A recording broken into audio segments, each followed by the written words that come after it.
اور یاد رکھنا اس بات کو، غور کریں کیا، میری طرف دیکھیں میرے بھائی، ایک مکران شاہ بادشاہ گزرا ہے ایران کا، کچھ نرم دل تھا، وہ نا سیر کرنے نکلا، درمیان میں پل آتا تھا، ایک دریا تھا، اس کا پل تھا، پل کے اس پار جنگل تھا، سبزہ تھا، سیرگاہیں بنی ہوئی تھی۔ بادشاہ وہاں 2-4 دن رہنے کا ارادہ کیا۔ جب بادشاہ وہاں پہنچتا ہے نا مکران شاہ، تو اس نے دیکھا کہ وہاں 2-3 دن قیام کرنا ہے، جھیل ہے، سیرگاہ ہے، وہاں اس نے رکنے کا پروگرام بنا لیا۔ بادشاہ تو علیحدہ اس کے لیے رہائش تھی، سپاہی علیحدہ رہتے تھے۔ یہاں تو لوگ کہتے ہیں نا وہ پولیس کو ڈانٹتے ہیں، پولیس کو پوچھتے ہیں، او بھائی پولیس تو تمہارے ماتحت ہوتی ہے، پولیس تو سمجھ گئی ہے کہ تم کس طرح ان سے کام لیتے ہو، ان کو تو تم اپنے تحت رکھتے ہو۔ پولیس والے علیحدہ رہتے تھے، اس کے ساتھ جو سپاہی گئے ہوئے تھے، گن مین گئے ہوئے تھے۔ مکران شاہ سیر سپاٹے پہ رہتا تھا۔ ایک بوڑھی عورت تھی، اس کی ایک گائے تھی، وہ جنگل کے اندر بوڑھی رہتی تھی، گائے اس کی وہاں چرتی رہتی تھی۔ شام کو وہ گائے گھر لوٹتی، بوڑھی دودھ پی کے سو جاتی۔ سپاہی اس بوڑھی کے پاس آئے، کہنے لگے تیری گائے بڑی صحت مند ہے، ہمارے ہاتھ بیچ دے۔ بوڑھی نے کہا میرے بڑھاپے کا سہارا ہے، اس کا دودھ پی کے میں زندہ ہوں، بیچوں گی نہیں۔ وہی والا کام جو ہمارے ملک میں ہوتا ہے کہ قیمت کے ساتھ زمین دینی ہے کہ مفت دینی ہے۔ جب بڑے آدمی کو پسند آ جاتی ہے تو کہتے ہیں مول دینی ہے کہ مفت دینی ہے، دینی پڑتی ہے، غریب ہے، کیا کریں، مجبور ہے، مظلوم ہے۔ کہا بوڑھی عورت سے سپاہیوں نے بیچ دے، کہا نہیں، کہنے لگے نہیں بیچے گی تو ہم لے لیں گے۔ اس عورت کی گائے زبردستی سپاہی ذبح کر کے کھا گئے۔ بوڑھی نے بادشاہ تک پہنچنا چاہا لیکن اس کو پہنچنے نہ دیا گیا، منع کر دیا گیا، اس کی رسائی نہ ہو سکی، غریب عورت تھی۔ جس دن مکران شاہ واپس آ رہے تھے نا سیر کر کے، پل سے گزر رہے تھے، تو کسی نے بوڑھی سے کہا کہ بادشاہ گزرے گا، وہ چھپ کے پل پہ بیٹھ گئی، اور مکران شاہ جب پل سے گزرنے لگے تو بوڑھی آگے آئی اور اس کے گھوڑے کی لگام پکڑی، ایسا جملہ کہا کہ مکران شاہ چکرا کے زمین پہ گرا، اور بوڑھی کہنے لگی مکران شاہ تیرے سپاہی میری گائے ذبح کر کے کھا گئے ہیں، تو بتا اس کا حساب اس پل پہ کھڑے ہو کے دینا کہ پل صراط پہ دینا ہے، بتا یہاں کھڑے ہو کے دے گا کہ وہاں کھڑے ہو کے دے گا، بول۔ ارباب اقتدار، حکومت کے ایوانوں میں بیٹھنے والوں، بتاؤ زینب کا حساب قصور کے چوک میں کھڑے ہو کے دو گے کہ میدان محشر کے چوک میں کھڑے ہو کے دو گے؟ بتاؤ کہاں حساب دینا ہے، یہاں دینا ہے کہ وہاں دینا ہے؟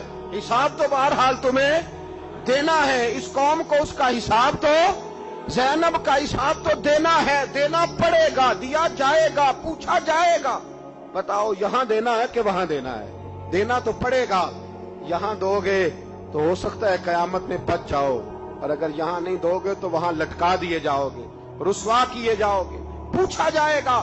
مکران شاہ چکرا کے گرا زمین پہ اور گر کے کہنے لگا بی بی میں وہاں حساب نہیں دے سکتا، دو دینا یہیں لے لے، جو لینا یہیں لے لے، آ جاؤ آ جاؤ، وقت ہے، گنجائش ہے، مہلت کے دنوں میں توبہ کر لو، پلٹ آؤ، اللہ کے حضور حاضر ہو جاؤ۔ اس معاشرے کو صفائی کی ضرورت پڑ گئی ہے، اس معاشرے میں ہر آدمی اپنا کردار ادا کرے، ظالم کے خلاف اٹھے، بے حیائی، فحاشی، عریانی، بدنگاہی، اس کے خلاف اٹھے۔ حضرت امیر معاویہ رضی اللہ تعالیٰ عنہ اپنے دور حکومت میں باہر نکلے، ایک بی بی با پردہ عورت برقعے میں گلی میں گھوم رہی تھی، برقع ڈال کے۔ حضرت امیر معاویہ دوڑ کے مسجد چلے گئے، رونے لگے، کہنے لگے صحابہ کے زمانے میں یہ عورتیں گلی میں آ گئی ہیں، ہمارے دور میں ہی آ گئی ہیں، کہیں اللہ کا قہر نازل نہ ہو جائے۔ حالانکہ وہ با پردہ تھی بی بی۔ یہاں تو بڑی ڈٹائی کے ساتھ فرنٹ سیٹ پہ بے پردہ عورت کو بٹھایا جاتا ہے اور دلیلیں دی جاتی ہیں کہ ہم پڑھ لکھ گئے ہیں، ایف ایس سی اور بی ایس سی ہماری تعلیم ہے، ہمارے پاس ابھی تازی تو کار آئی ہے، تو بتائیں نا کہ جو کار پہ بیٹھی ہے وہ کار کی مالکن ہے۔ یہاں تو ہر چیز کھول کے بیان کرنا لوگوں نے اپنے لیے ضروری سمجھ لیا ہے، اپنے کلچر کا حصہ بنا لیا ہے۔ خدا را فحاشی کے خلاف، بے حیائی کے خلاف، عریانی کے خلاف اٹھو اور اس پل کو باندھو۔ جب تک فحاشی رہے گی، عریانی رہے گی، پاکستان میں 10 کے قریب بچوں کے ساتھ روز زیادتی ہوتی ہے۔ یہ آپ کے قومی اخبارات کی آج صبح کی رپورٹ ہے۔ یہ تو وہ چیزیں ہیں جو کھل کے باہر آ گئیں، اور اس کے علاوہ جو بے حیائی کے اڈے کھلے ہوئے نہ جانے ان کی تعداد کتنی، کس قدر زیادہ ظلم ہو رہا ہے۔ میرے رسول پاک صلی اللہ تعالی وسلم نے فرمایا جب کوئی زنا کرتا ہے تو ایمان اس کے سینے سے نکل جاتا ہے اس کے سینے سے. آنکھوں پر پردہ ہونا چاہیے, کانوں پر پردہ ہونا. اور اگر زینب کے قتل کے بعد بھی کسی کے موبائل میں گندی تصویر ہے اور اس کے قتل کے بعد بھی بے حیائی کے گانے اس کے موبائل میں ہیں تو پھر وہ رسم کے آنسو نہ بہائے, پھر وہ صرف 2 منٹ کے لیے آگے بڑھ کے مرثیہ خان نہ بنے, وہ پھر شاعر اور ادیب بننے کی کوشش نہ کرے, وہ پھر اپنے حصے کا جملہ لگا کر اپنے آپ کو فیس بک پہ ایکٹیو رکھنے کا تماشا نہ کرے. کیا مطلب ہوا ان چیزوں کا؟ اگر ابھی بھی برائی کے خلاف نہیں اٹھنا, بے حیائی اور فحاشی کے خلاف نہیں اٹھنا, میرے عزیزو آخری بات سننا اور اس کو ہمیشہ یاد رکھنا. میرے نبی پاک صلی اللہ تعالی علیہ وسلم نے فرمایا ہے کسی ایک مسلمان کے قتل میں اگر اہل زمین اہل آسمان سارے بھی شریک ہو جائیں, سارے, تو فرمایا ہو سکتا ہے اللہ سب کو جہنم میں ڈال دے. اس لیے کہ جو قتل ہے نا, قتل ایک ہے زیادتی اور ایک ہے پھر اس کے بعد قتل. ایک انسان کا قتل انسانیت کا قتل ہے, اتنا بڑا ظلم.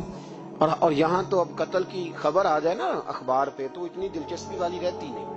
اتنے لوگ قتل ہو گئے, کوئی حرج نہیں ہے. تو ہمارے ہاں تو کسی سیاستدان کی شادی کی خبر آئے گی تو وہ دلچسپی والی ہوگی, اس پر تبصرے ہوں گے, کمنٹس ہوں گے, ایک بندہ مر گیا ٹھیک ہے, غریب آدمی تھا, قتل ہو گیا, جان چھوٹی, معاذ اللہ, اس میں کون توجہ کرتا ہے؟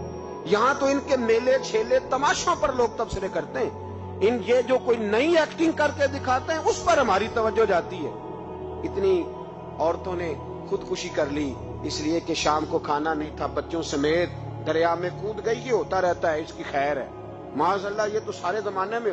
یہ دیکھو کہ کسی سیاسی لیڈر نے کوئی نئی ایکٹنگ کی ہے تو اس پر تبصرہ کرتے ہیں, اس پر تھوڑی دیر بیٹھتے ہیں. او خدا کے بندو, اپنی ترجیحات بدلو. میں کہا کرتا ہوں ان کی گاڑیوں کے پیچھے بھاگنا چھوڑ دو گے تو یہ صحیح ہو جائیں گے. ان کی جائز ناجائز چیزوں پر نعرے لگانے بند کر دو گے تو یہ صحیح ہو جائیں گے.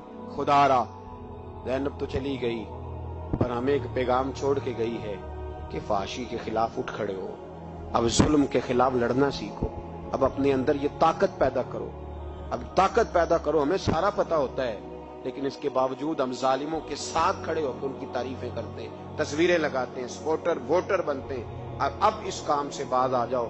خدا را اب بھی سمجھ جاؤ. اے اللہ, جمعے کے دن اس اجتماع میں تیری بارگاہ میں دعا کرتے ہیں, خداوندہ ساری بیٹیوں کو حفاظت کا پردہ عطا فرما. اللہ سب کے لیے حفاظت کے پردے نصیب فرما. اور میرے مولا ظالموں کو کیفر کردار تک پہنچا. اللہ ان ظالموں کو نشان عبرت بنا. خداوندہ